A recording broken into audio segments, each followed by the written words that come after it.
Do you want to be able to unlock the beautiful new mastery camo of Mark of the Survivor, which is named after the mark of a hero, here within Modern Warfare 3 so you can use it within multiplayer, zombies, and Warzone?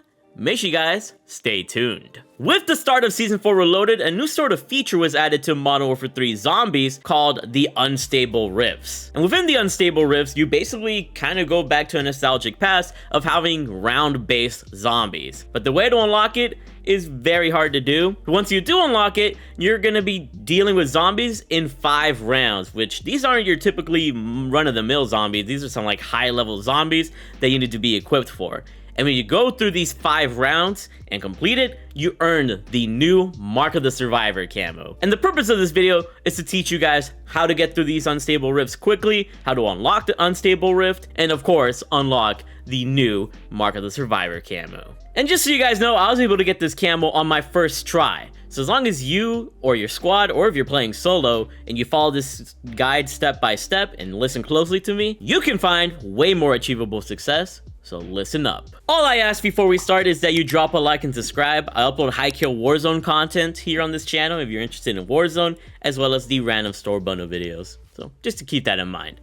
Let's go ahead and start off with the class setup you should run to destroy these zombies with. Now, the most powerful and most annihilative gun when it comes to eliminating zombies here is the RGL-80. You could run either the regular RGL, which is still perfect because you're gonna have all your perks while in the unstable rifts, or you could put on the conversion kit and put on the slug rounds, which also are effective. But something that's even more powerful than the RGL is the crossbow.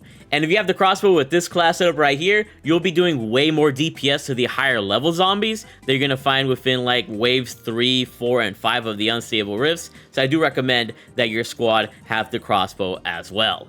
Now, there are 4 ammo mods necessary to have in order to unlock this unstable rifts. These are the Brain Rot ammo mod, the Cryo Freeze ammo mod, the Dead Wire ammo mod, and the Napalm Burst ammo mod.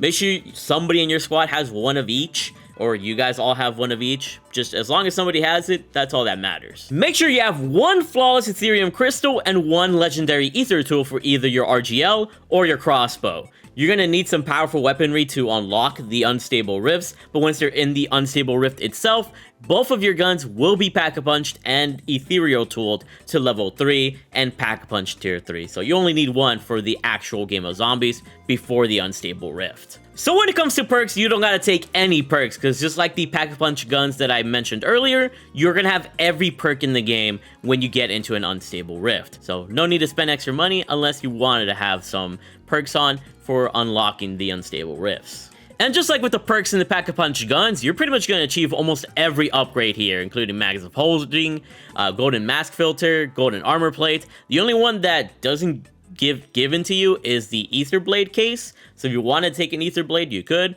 I didn't even use it during my playthrough, so it's up to you.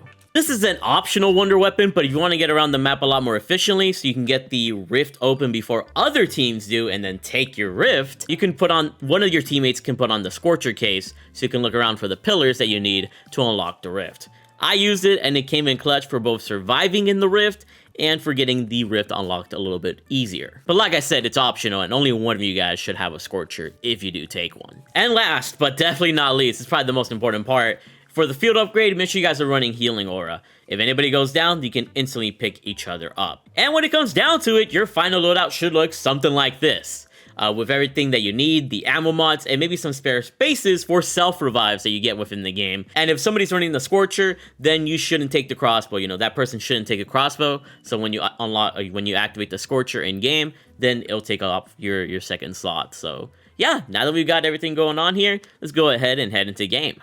Now, when you go into game, obviously you can only have a max squad size of 3 when partying up, but once you're in game, you can actually invite people to join your squad, and there's other people trying to do the rift as well, then you might as well invite them and be in a 6-man. When you're in a 6-man, the rift becomes way easier, and even as a solo player, you might get picked up by a squad that's also trying to do the rift. So make sure you guys, text in the text chat like I was doing, and try to get some randoms into your game. Hopefully they're well equipped, and this will make the experience a lot more easier and more efficient. So do this right when you spawn into game, because if another team does take the rift without being in your squad, then you're gonna have to do this whole process all over again. So I thought I'd point this out. You can you know, add people. And speaking of which, comment down your Activision or whatever in the comment section below, or Xbox or your PlayStation, and add some people up if you need some people to play with. You know, that'd be pretty cool.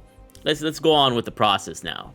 So when spawning into game, you can use up your Ethereum Crystal and your Legendary Ether tool, but do not use your ammo mods. Your ammo mods are what used to unlock the Unstable Rift.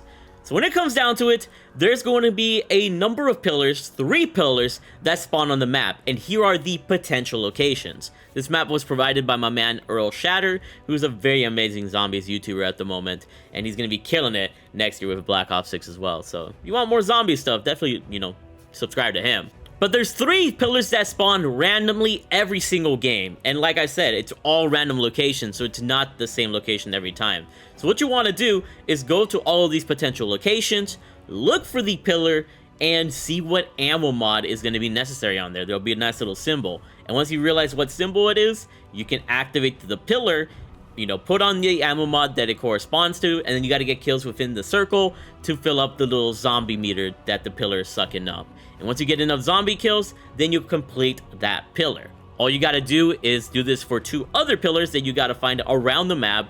So you and your teammates are gonna have to like fly around, you know, go to all these potential locations on this little map here and see where the pillars spawn. And by the time the 3rd pillar is done, the Unstable Rift will finally open up, and anybody in the map can go to it, which is the sucky part. So if some random guy does the prompt for the Unstable Rift before your team does, then they will go to the Unstable Rift and you won't. And you're gonna have to repeat this whole process over, either by exfilling and leaving the game, or waiting for the pillars to like respawn or whatever the case is, and doing it within the same game. But at that point, you might not have enough time. So in summary, what you want to do really quickly is go to 3 pillars, try to find them on these potential locations on the map, you know, do the ammo mod that corresponds to them, fill them up, and get the portal open, and then get your ass over to that Unstable Rift portal as quickly as possible. You'll be prompted to vote whether to go into the Unstable Rift or not, and once you do, there'll be a nice little loading screen to get into the Unstable Rift. Oh, here you go.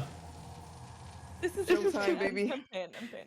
Listen, we're about to be level 3, pack-a-punched, everything, okay? So now the hard part of the unlock process is done. Honestly, when you do the waves here in the Unstable Rift, it's pretty easy as long as you know what you're doing. So head to one of the sides with the stairs, camp up there with your homies, and honestly, just blast away. That's all we were doing. Like, legit, RGL, crossbow, everything. It was relatively pretty easy to go through the first 3 or 4 rounds just by doing this. And at the end of every round, you are going to have like a high value target or a more overpowered zombie that you need to focus on that will end the round once you kill it. So once you see that zombie spawn in, use kill streaks, use anything at your arsenal to just destroy it as soon as possible so you can get to the next wave. And at the end of every wave, you'll be rewarded with a nice little rift that'll give you some kill streaks, some lethal equipment, anything necessary to help you take down the undead. And you can also restock on ammo by running over the zombies' bodies. And you can do that within the game. Just make sure you're very careful when doing that, and make sure you have cover fire if you're camping and you want to get some ammo. But when you get to wave 5, this is where things really get turned up when it comes to the heat, because the high value target zombie that comes in is a disciple, and he heals up very consistently and is super annoying, and he has little minions that spawn, so you got to take care of those minions first so he doesn't suck the life out of them, and so that you can kind of focus fire on him afterwards. So this one is very annoying. This is where you really got to use your healing auras when people are down so you can get everybody back up. I was using my Scorcher to stay up in the air and keep the team alive and kind of distract the zombies away from me so then I can get my healing aura and the zombies can be distracted by the rest of my teammates. I was really trying to stay alive here. It was crazy. And anybody with crossbows, they better be using them at this point. And anybody that has a Scorcher should be using their RGL very consistently unless they're staying in the sky and surviving. But through trial and error, I wouldn't say error, but through a lot of time, given on this last and final wave, we finally were able to unlock the Mark of the Survivor camo. He's almost dead! He's almost dead! He's almost dead! Woo! Let's fucking go! I was really hyped after unlocking the camo because I legit thought we were gonna choke on our first attempt here after wasting so much freaking time. But we pulled through, and hopefully this guide helped you. As long as you follow it to a T, you got the intellect to kind of survive and you play smart, then you should be able to get this camo as well. And of course, make sure you guys drop a like and subscribe if this helped you as well, and comment your PSN, your Xbox, your Activision in the comment section below, and maybe me or anybody else in the comment section below can add you and play with you to help you unlock this camo. Happy hunting, and make sure you guys stay tuned for more Warzone content here on the channel. I love you all.